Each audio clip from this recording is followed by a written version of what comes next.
Assalamualaikum warahmatullahi wabarakatuh. Innal hamdalillah nahmaduhu wa nasta'inuhu wa nastagfiruh wa na'udzu billahi min syururi anfusina wa min sayyiati a'malina. May yahdihillahu fala mudhillalah wa may yudlilhu fala hadiyalah. Amma ba'. Ma'asyiral muslimin rahimakumullah. Kullu man 'alaiha fan wa yabqa wajhu rabbika dzul jalali wal ikram. Semua yang ada di bumi akan binasa, tetapi wajah Tuhanmu yang memiliki kebesaran dan kemuliaan tetap kekal. Surat Ar-Rahman 26-27. Ma'asyiral muslimin rahimakumullah. Kematian adalah puncak setiap makhluk di muka bumi, dan kematian merupakan penghujung bagi setiap yang bernyawa di dunia ini. Hal itu sudah menjadi ketetapan Allah untuk semua makhluk, termasuk para malaikat.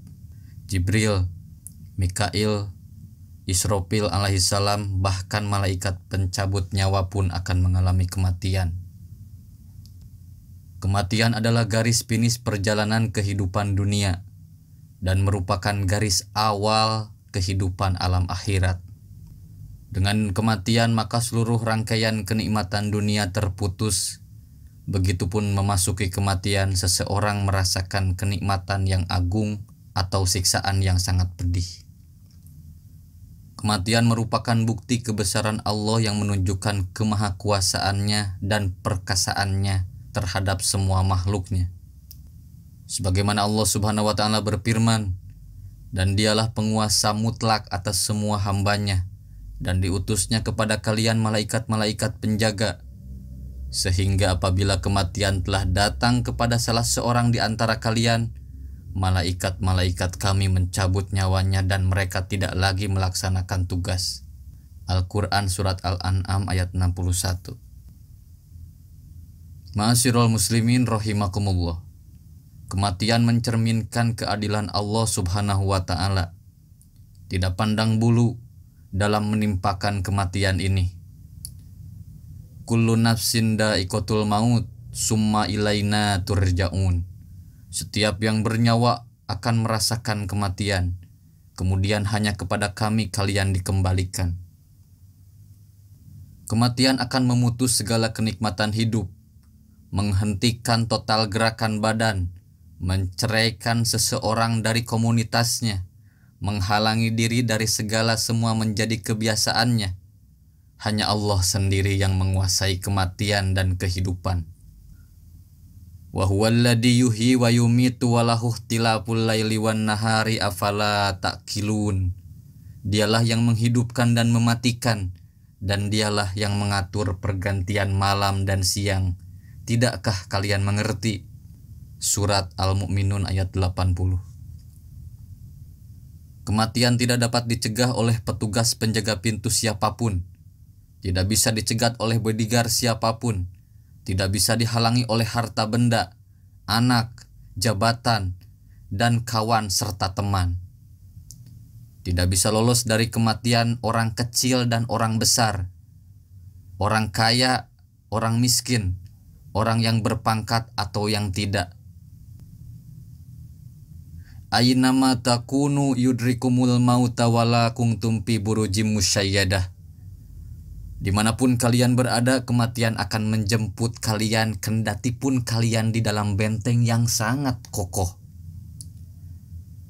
Sebagaimana firman Allah dalam ayat yang lain menyebutkan, katakanlah sesungguhnya kematian yang kalian lari daripadanya benar-benar akan menemui kalian. Kemudian kalian akan dikembalikan kepada Allah yang mengetahui yang goib dan yang nyata. Lalu dia beritakan kepada kalian apa yang telah kalian kerjakan.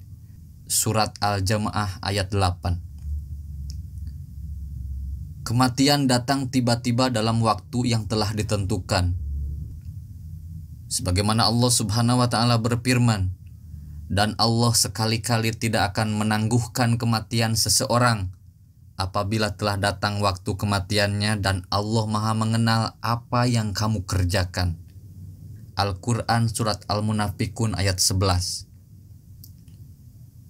Ma'asyiral muslimin rahimakumullah. Kedatangan kematian tanpa meminta izin terlebih dahulu kecuali kepada para nabi, mengingat kedudukan mereka yang sangat mulia di sisi Allah Subhanahu wa Ta'ala. Karena itulah kematian meminta izin kepada setiap para nabi. Dalam sebuah hadis disebutkan tidak ada seorang nabi pun melainkan Allah menyodorkan dua pilihan kepadanya, antara kekal di dunia lalu masuk surga dengan kematian, maka mereka milih kematian. Sudah menjadi kehendak Allah bahwa anak Adam keluar dari kehidupan dunia itu melalui kematian untuk memutus segala keterikatannya dengan urusan dunia, sehingga sehelai rambut pun ia tidak lagi kerindukan di dunia selama ia benar-benar beriman. Anas radhiyallahu an berkata bahwa Rasulullah shallallahu alaihi wasallam bersabda, tidak seorang pun yang telah mendapatkan kedudukan terhormat di sisi Allah, namun demikian dia menginginkan kembali ke dunia meskipun baginya seluruh isi dunia, kecuali orang yang mati syahid. Dia berangan-angan untuk kembali ke dunia kemudian berperang lalu terbunuh hingga 10 kali karena dia melihat keistimewaan mati syahid. Hadis riwayat Bukhari dan Muslim. Kematian merupakan musibah yang tidak terelakkan. Sakitnya kematian tidak ada seorang pun yang dapat melukiskannya karena kedahsyatannya. Nyawa manusia tercabut dari struktur jaringan urat, daging, dan saraf. Seluruh rasa sakit yang sangat parah maka masih lebih ringan daripada sakitnya sakaratul maut. Dari Aisyah radhiyallahu an berkata, aku melihat Rasulullah shallallahu alaihi wasallam ketika maut menjelang, sedangkan di dekatnya ada sebuah mangkuk berisikan air. Kemudian ia memasukkan tangannya ke dalam mangkuk itu, lalu mengusap wajahnya dengan air sambil berdoa, ya Allah, tolonglah aku saat menghadapi sakaratul maut. Hadis riwayat Tirmidzi. Dalam sebagian riwayat, inna lil mauti la sakaroti, sesungguhnya pada kematian itu ada rasa sakitnya. Ma'asyiral muslimin rahimakumullah. Salah seorang laki-laki berkata kepada ayah yang sedang sakaratul maut, terangkanlah kepadaku sakitnya sakaratul maut untuk menjadi pelajaran. Jawabnya, wahai anakku, sakitnya bagaikan duri dibengkokkan yang digelandang di usus dalam perut, dan bagaikan aku bernapas di lubang jarum. Dikatakan kepada orang lain yang akan meninggal, bagaimana engkau mendapati dirimu? Ia berkata, seakan-akan pisau-pisau digerak ke sana kemari di dalam tubuhku. Seseorang lainnya yang sedang menghadapi sakaratul maut ditanya, bagaimana dengan sakitnya kematian? Jawabnya, seakan-akan ada api membara di dalam perutku. Ma'asyiral muslimin rahimakumullah. Barang siapa yang selalu mengingat kematian, maka ia akan lembut hatinya, menjadi baik amalnya, menjadi baik perilakunya, serta akan terhalangi dan tidak berani melakukan maksiat, tidak melalaikan kewajiban Allah, tidak lagi terpesona oleh gemerlapnya dunia, justru rindu berjumpa dengan Allah Subhanahu wa Ta'ala dan rindu terhadap surga yang penuh kenikmatan. Dan siapa yang lupa akan kematian, maka sebaliknya keras hatinya dan condong kepada dunia dan buruk amalannya serta panjang angan-angannya, maka mengingat kematian adalah nasihat yang paling mengena untuk menegurnya. Dari Abu Hurairah radhiyallahu an, Rasulullah shallallahu alaihi wasallam berkata, aksiru dikrohadihil ladatil maut, perbanyaklah mengingat penghancur kelezatan yaitu kematian. Hadis riwayat Tirmidzi dan An-Nasai. Dan makna hadis penghancur kelezatan yaitu pemutus kelezatan dan yang menjadikan sirna. Dari Ubay bin Ka'ab radhiyallahu an, beliau berkata, Jika telah lewat sepertiga malam, maka Rasulullah Shallallahu Alaihi Wasallam berdiri dan berkata, "Wahai manusia sekalian, berzikirlah kepada Allah. Telah datang, yaitu telah dekat tiupan sangkakala yang pertama, lalu diikuti dengan tiupan sangkakala yang kedua. Telah datang kematian dengan apa yang menyertainya." Hadis riwayat Tirmidzi. Dan dari Abu Darda ia berkata, "Cukuplah kematian menjadi pemberi nasihat atau peringatan, dan masa sebagai pemisah. Hari ini di rumah, besok akan ada di kuburan. Dan seluruh kebahagiaan dan seluruh keberuntungan dan seluruh kemenangan adalah pada persiapan menyambut datangnya kematian. Kematian adalah pintu pertama menuju surga atau pintu pertama menuju neraka. Dan persiapan yang pertama menyambut datangnya kematian adalah dengan memantapkan tauhid kepada penguasa alam semesta, yaitu Allah Subhanahu wa Ta'ala, dan tidak berbuat kesyirikan sama sekali kepadanya, serta menjauhi seluruh bentuk kesyirikan. Dari Anas radhiyallahu anhu ia berkata, "Aku mendengar Rasulullah Shallallahu Alaihi Wasallam bersabda, Allah berfirman, wahai anak Adam, sesungguhnya jika engkau mendatangiku dengan dosa sepenuh bumi, kemudian engkau bertemu denganku dalam kondisi sama sekali tidak berbuat kesyirikan kepadaku, maka aku akan mendatangimu dengan ampunan sepenuh bumi pula." Hadis riwayat Tirmidzi. Persiapan yang kedua ketika datangnya kematian adalah dengan menjaga batasan-batasan Allah dengan kewajiban-kewajibannya. Allah Subhanahu wa Ta'ala berfirman, "Dan mereka yang menjaga batasan-batasan Allah, dan berilah kabar gembira kepada orang-orang yang beriman." Surat At-Taubah ayat 112. Dan persiapan yang ketiga akan datangnya kematian, yaitu dengan menjauhi dosa-dosa besar.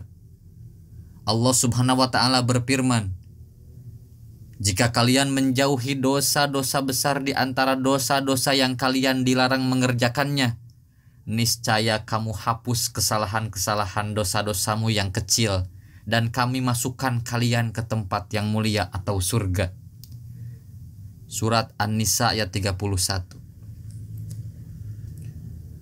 Persiapan yang keempat akan datangnya kematian juga dengan menunaikan hak-hak orang lain dan tidak melalaikannya atau menunda-nunda penunaiannya. Karena hak Allah bisa jadi Allah memaafkan selain kesyirikan. Adapun hak orang lain maka Allah tidak memaafkan kecuali dengan mengambilnya dari yang berbuat dolim, lantas diberikan kepada orang yang haknya didolimi. Persiapan yang kelima akan datangnya kematian juga dengan menulis wasiat dan tidak lalai dalam menulisnya. Persiapan yang keenam akan datangnya kematian juga dengan bersiap-siap akan kedatangannya kapan saja. Tatkala turun firman Allah Subhanahu wa Ta'ala, "Barang siapa yang Allah ingin memberi petunjuk kepadanya, maka Allah lapangkan dadanya untuk Islam." Al-Quran Surat Al-An'am ayat 125. Maka Nabi Shallallahu Alaihi Wasallam bersabda, "Cahaya yang Allah lemparkan ke dalam hati." Para sahabat bertanya, "Apa hubungannya wahai Rasulullah?" Nabi berkata, "Bersikap selalu kembali menuju negeri yang abadi dan menjauh dari negeri yang menipu, serta persiapan terhadap kematian sebelum datangnya. Dan kebahagiaan seseorang adalah mati dalam kondisi husnul khotimah." Dari Mu'ad radhiyallahu an, Rasulullah Shallallahu Alaihi Wasallam bersabda, "Man kana akhiru kalamihi la ilaha illallahu dakhalal jannah." Siapa yang perkataan terakhirnya adalah la ilaha illallah, maka masuk surga. Hadis riwayat Abu Daud dan Al-Hakim dengan sanad yang sahih. Ma'asyiral muslimin rahimakumullah. Di antara perkara yang ditekankan untuk dikerjakan adalah mentalkin seseorang yang dalam sakaratul maut dengan cara yang lembut untuk mengucapkan syahadat. Caranya adalah menyebut syahadat agar orang tersebut ingat syahadat dan tidak memaksakannya karena ia sedang berada dalam kondisi yang berat. Dari Abu Sa'id Al-Khudri, ia berkata Rasulullah Shallallahu Alaihi Wasallam bersabda, talkinkanlah la ilaha illallah kepada orang-orang yang akan meninggal di antara kalian. Hadis riwayat Muslim. Ma'asyiral muslimin rahimakumullah. Kecelakaan adalah lalai dengan lupa akan kematian serta meninggalkan persiapan akan datangnya kematian. Terlebih lagi berani melakukan kemaksiatan dan dosa-dosa, apalagi meninggalkan bertauhid kepada Allah Subhanahu wa taala, melakukan kejahatan dan kedoliman dengan menumpahkan darah yang haram untuk ditumpahkan, mengambil harta yang haram, melalaikan hak-hak orang lain, serta tenggelam dalam syahwat, hawa nafsu dan kenikmatan hingga datanglah kematian. Maka tatkala itu tidak ada guna penyesalan dan datangnya ajal tidak akan ditunda. Semoga bermanfaat. Wassalamualaikum warahmatullahi wabarakatuh.